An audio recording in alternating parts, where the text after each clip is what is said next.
G'day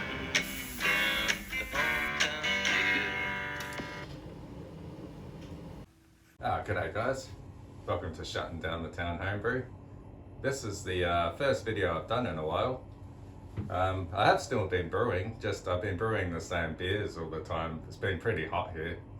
Like we've had weeks and weeks of above 30 degrees Celsius, a few days of over 45 sort of thing. So it's been quite warm, so I've been sticking to my lagers, and so I haven't done a video in a while because didn't see the point just having the same beer on the video all the time. But anyway, I did brew a Kolsch, and this Kolsch has been in the keg for probably 4 weeks, and it's lagering pretty well, even though technically it's not a lager, it's an ale, but it's clearing up nicely. I brewed this recipe using Fermentis K97 yeast because I can't seem to find Lallemand Koln, which is what I used before from Lallemand, so I believe it's discontinued.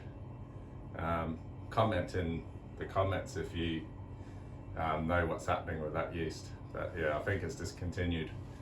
So I really like the Kolsch I brewed before, it was really good. So I wanted to brew an equivalent Kolsch, so I used the Fermentis K97 and tried that. Well, it did ferment really well. The reported fermentability attenuation is 80 to 84. I got 78, which compares considerably with the Koln yeast that I brewed previously. That was 77% attenuation, so they attenuated out pretty similar. I found the brew from Lallemand, the Koln yeast, cleared out after a few weeks in the keg. It was getting quite clear. The Fermentis K97 has a bit of a slower sedimentation, but it did clear out nicely. Well, it's starting to. It's been in the keg for 4 weeks now, and it is starting to clear up, but it is a bit slower. But that's the only downside of that yeast. It does take a bit longer to settle out, but taste-wise, I think it's pretty good.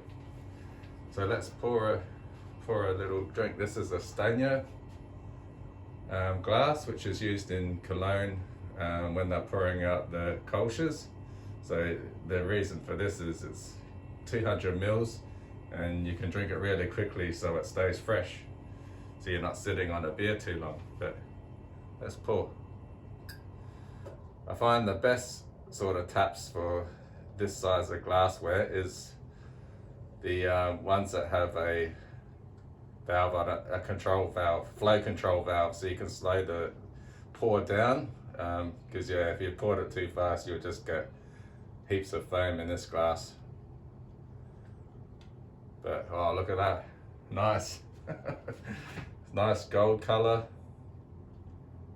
clearing up nicely. Let's have a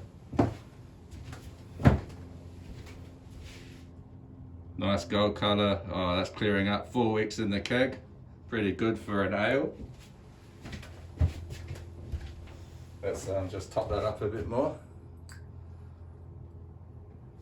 Yeah, the flow control valves are certainly handy in terms of slowing down the pour, so you could pour it easy into this glass. Good carbonation, probably a 2-finger white head on that glass. Smell wise, yeah, you're getting the Hallertau mittelfruh. Quite not too fruity from the yeast. I'm getting more the hop aroma, to be honest. It's quite clean in terms of the yeast aroma. Yeah, not too much yeast fruitiness. I'm getting more the hop aroma, which is quite nice. So I brewed this using 90% pale, 6% Munich, and 4% carapils. The carapils is just to give it a good head retention. And the hops I used was Hallertau mittelfruh. And I think that works really well with this beer. So yeah, getting nice hop aroma there. let's go for a taste.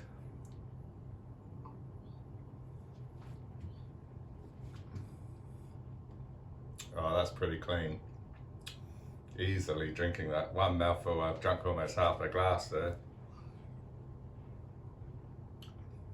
Nice level of after bitterness. It's not too bitter. A bit zesty on the hops. Sort of a bit floral, herbal. Floral, herbal. Yeah, pretty nice hops that this is. Yeah, so I'll link the recipe down below, and I'll link the previous video of my last brew that I used using the Lallemand Koln variant yeast. But to be honest, I think this is just as good as that yeast, if not better. It's actually works really well. It's more like a lager than an ale, that's for sure, and it's meant to be. Yeah, so I'm getting spicy on the hops, zesty, citrusy. It's really nice and clean.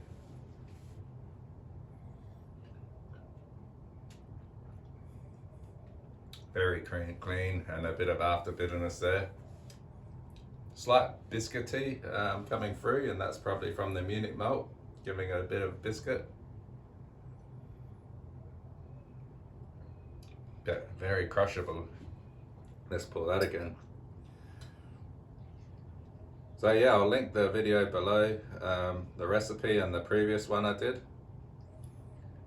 But yeah, I think this one's a winner. I think we'll, I like the yeast of this. It's come out really good. A slight haze on it, but not stupid. Like, that hasn't been filtered.